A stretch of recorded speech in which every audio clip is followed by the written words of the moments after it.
నదిని కాపాడిన అమ్మాయి. ఒక ప్రవహించే నది పక్కన ఒక చిన్న గ్రామం ఉండేది. ఆ గ్రామంలో అనయ అనే చిన్న అమ్మాయి ఉండేది. ఆ నది గ్రామానికి ప్రాణం లాంటిది. పిల్లలు నదిలో ఆడేవారు, రైతులు పంటలకు నీరు తీసుకునేవారు, మత్స్యకారులు చేపలు పట్టేవారు. అనయ్యకు ఆ నది అంటే చాలా ఇష్టం. ప్రతి ఉదయం నది ఒడ్డున కూర్చొని నీటి శబ్దం వింటూ ఆనందంగా ఉండేది.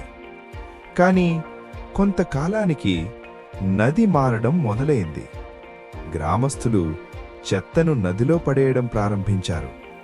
ప్లాస్టిక్ కవర్లు నీటిపై తేలుతూ కనిపించేవి. బట్టలు కడిగిన సబ్బునీరు నదిని మసకగా మార్చింది. చేపలు కనిపించకుండా పోయాయి. దుర్వాసన రావడం మొదలైంది. నది అనారోగ్యంగా మారింది. ఒకరోజు అనయ్య నది ఒడ్డున మృతి చెందిన ఒక చేపను చూసింది. ఆమె గుండె నొప్పిగా అయ్యింది. ఇది సరైంది కాదు అని ఆమె మనసులో అనుకుంది. ఆమె వెంటనే గ్రామ పెద్దల దగ్గరకు వెళ్లి చెప్పింది, మన నది చనిపోతోంది. దయచేసి చెత్తను నదిలో వేయడం ఆపండి. కొంతమంది నవ్వారు. ఇది పిల్ల మాటలు అన్నారు వాళ్ళు. నది తనంతట తానే బాగుపడుతుంది అని నిర్లక్ష్యంగా చెప్పారు. అనయ్య మనసు బాధపడ్డా ఆమె వదిలేయలేదు. ఆ రాత్రి మళ్లీ నది దగ్గరకు వెళ్లి మురికి నీటిని చూసి మెల్లగా చెప్పింది, నిన్ను నేను వింటున్నాను. మరుసటి రోజు ఉదయం అనయ్య నది ఒడ్డుకు వెళ్ళింది.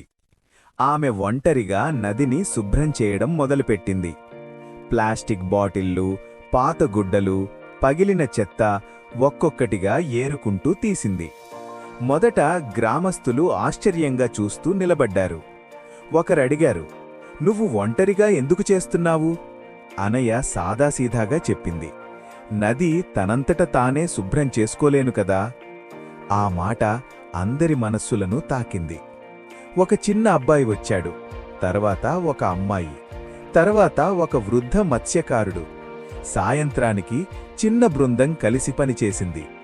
అనయ్య గ్రామస్తులతో చెప్పింది, నది చనిపోతే మనమూ కష్టపడతాం. మనలను కాపాడే నదిని మనమే కాపాడుకుందాం. ఈసారి అందరూ విన్నారు. గ్రామంలో కొత్త నియమాలు పెట్టారు. చెత్త కోసం గుంతలు తవ్వారు. ప్రతివారం నది శుభ్రం చేసే పనిని మొదలుపెట్టారు. నెమ్మదిగా నది బాగుపడింది.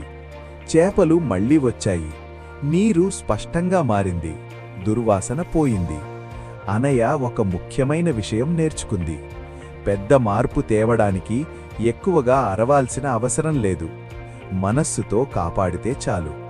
చూసినందుకు ధన్యవాదాలు. ఇంకా మంచి కథల కోసం టైనీ టాడ్లర్ టైమ్స్ ఛానల్ను తప్పకుండా సబ్స్క్రైబ్ చేయండి.